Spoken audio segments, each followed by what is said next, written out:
Hello, नमस्कार दोस्तों। मैं अखिलेश आप सभी लोगों का अपने यूट्यूब चैनल अखिलेश मैथ पर स्वागत करता हूं। कैसे हो दोस्तों? और आप लोगों की तैयारी कैसी चल रही है? जैसा कि आप सभी लोग जानते हैं, आज जो हमारा टॉपिक है सिंप्लीफिकेशन में घातांक और करणी। आज हम शुरू करेंगे घातांक और करणी के बारे में, कुछ अच्छे अच्छे फैक्ट सीखेंगे। तो शुरू करते हैं।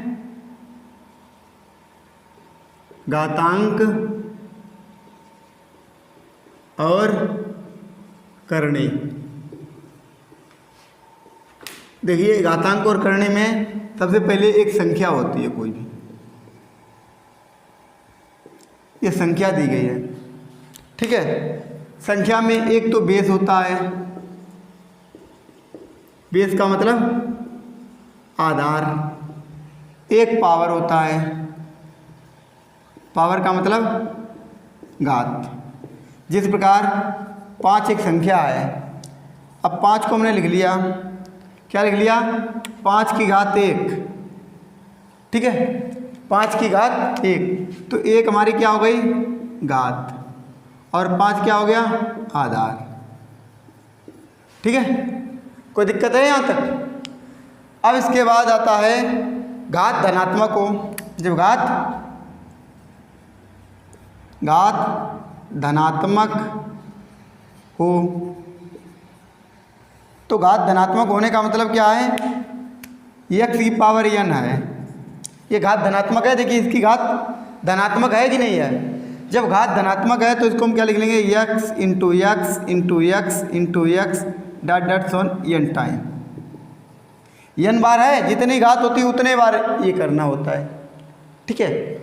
और जब घात ऋणात्मक है, घात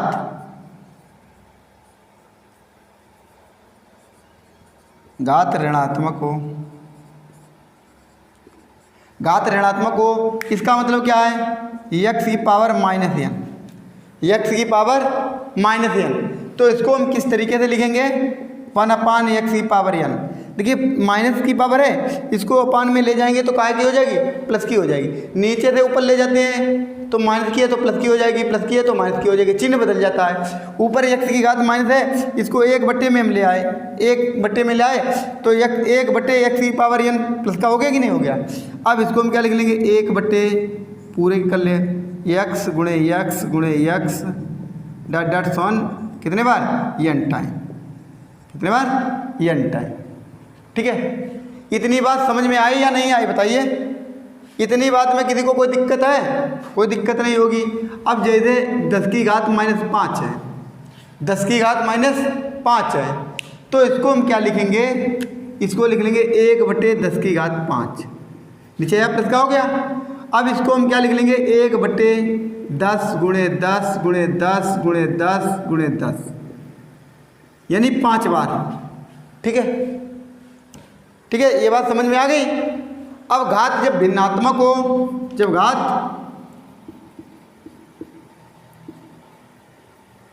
भिन्नात्मक हो,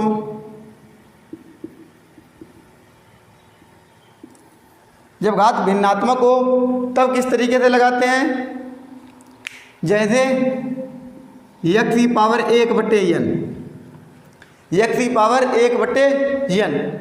तो इसको जब हम लिखते हैं तो इसको किस तरीके से लिखते हैं? देखिए, x पे क्या लगा देते हैं? Under root.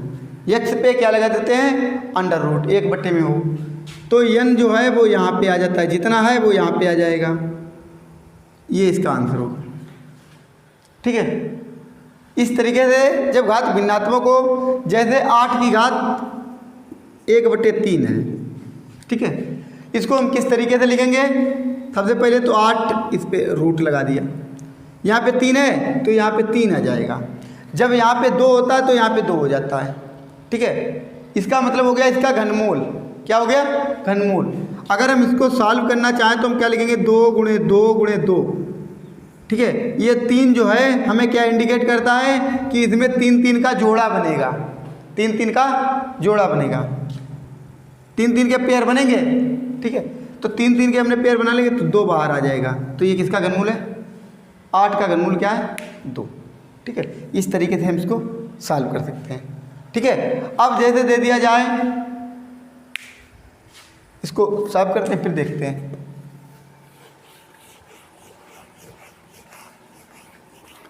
अब इसके बाद है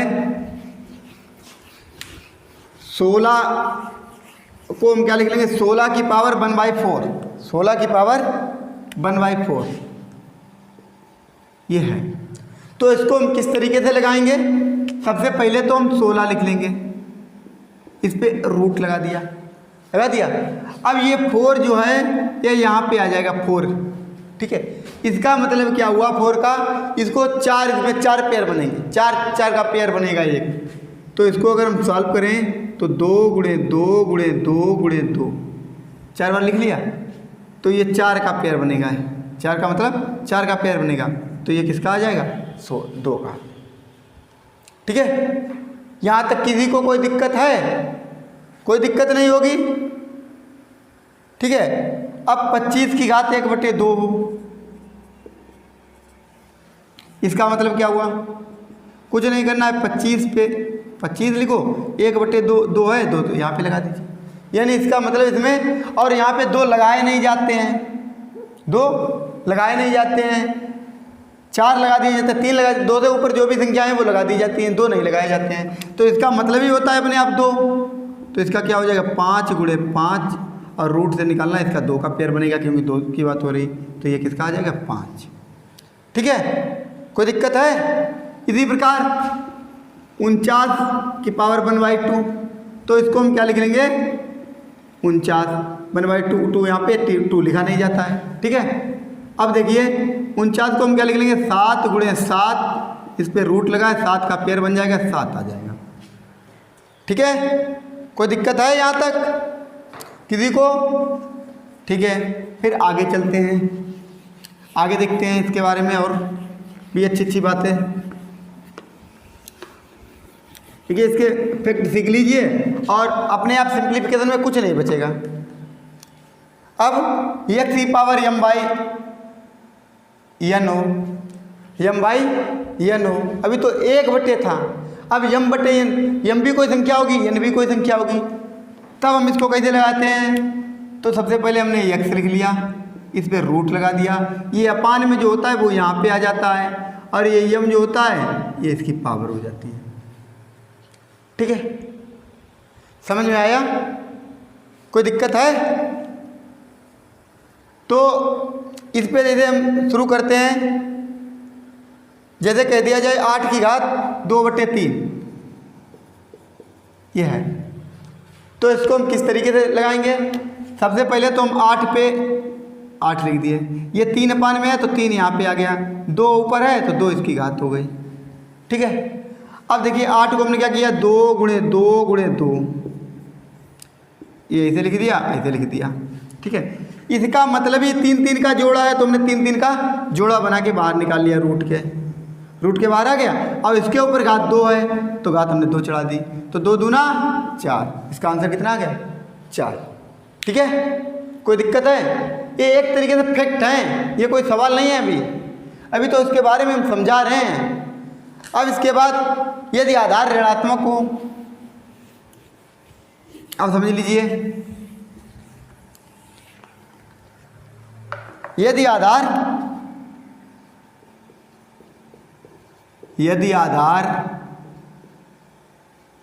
ऋणात्मक हो तब क्या होगा? जब आधार को हमने ऋणात्मक बना दिया, क्या किया, आधार को ऋणात्मक बना दिया।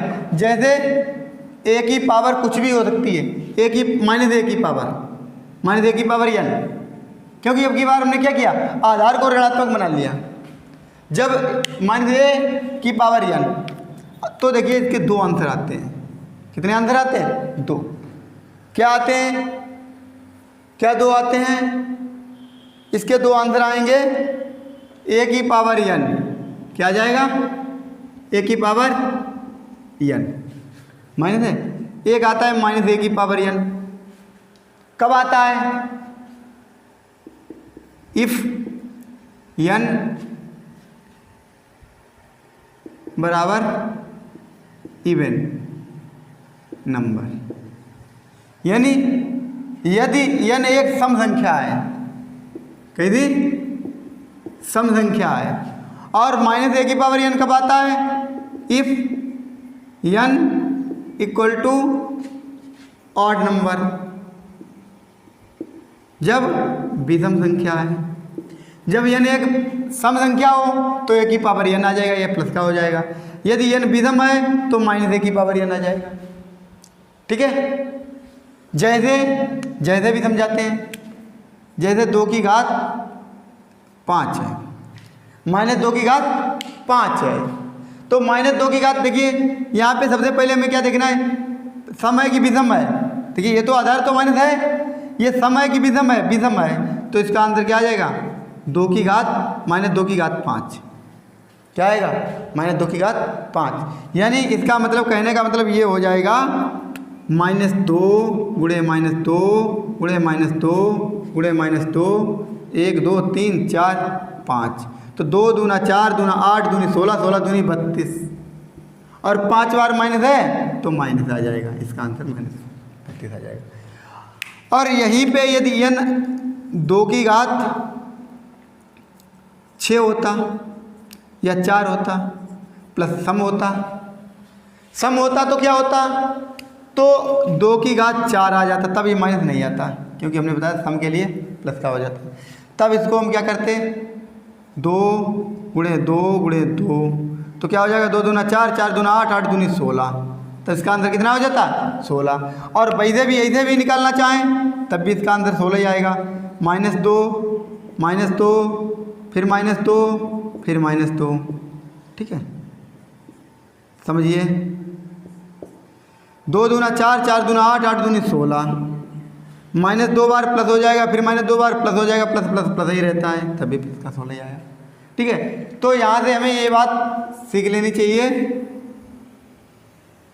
ये वाली। ठीक है, इसको नोट डाउन कर लीजिए। ठीक है, जैसे इसको हम क्या कर सकते हैं? माइनस 1 की घात n। ठीक है, तो यहाँ पे क्या आ जाएगा? 1 की घात n, यहाँ पे माइनस 1 की घात n। जब इसमें इवन होगा, जब इसमें ऑड होगा। ठीक है, कोई दिक्कत है?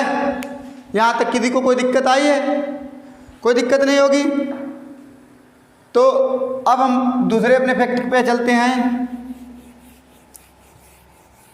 फैक्ट नंबर सेकेंड फैक्ट क्या है उसको भी समझ लीजिए।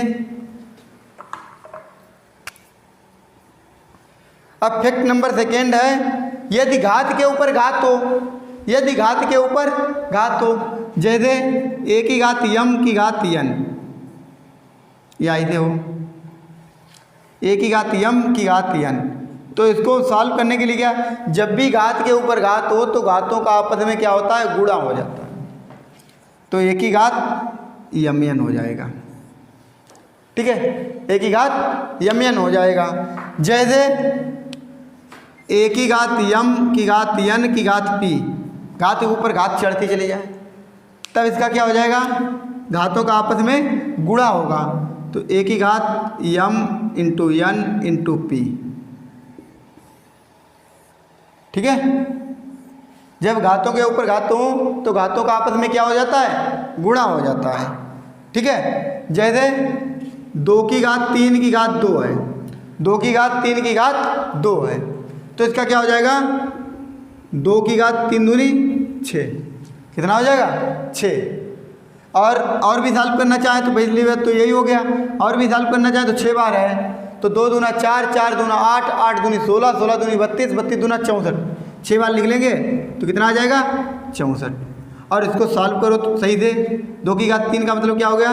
2 दूना 4, 4 दूना 8, 8 की घात 2, तो 8 अट्ठे 64। देखिए इससे भी 64 आया।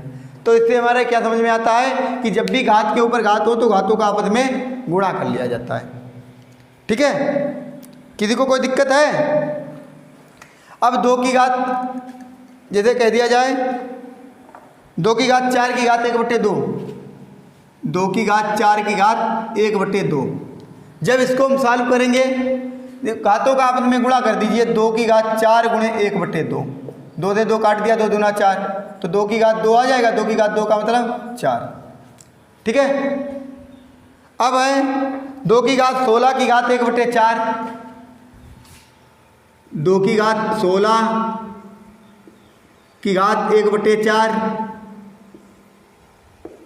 और इसकी घात 2। इस तरीके से सवाल दे दिया जाए। कुछ नहीं करना इस सवालों में, घातों का आपस में गुणा कर दीजिए। जब भी घात के ऊपर घात हो तो हम क्या कर देंगे, 2 की घात 16 गुणे 1/4 गुणे 2, ठीक है, 4 चौके 16, तो 2 की घात 4 दूनी 8, यही आंसर हो गया। ठीक है, तो सभी लोग इतना समझ गए हैं? यहाँ तक किसी को कोई दिक्कत आई है? कोई दिक्कत नहीं आई होगी। अच्छे तरीके से करते रहिए और घर पे भी इसकी प्रैक्टिस करिए। तो आज के लिए इतना ही, मिलते हैं नेक्स्ट एपिसोड में। तब तक के लिए बाय बाय, टेक केयर, धन्यवाद।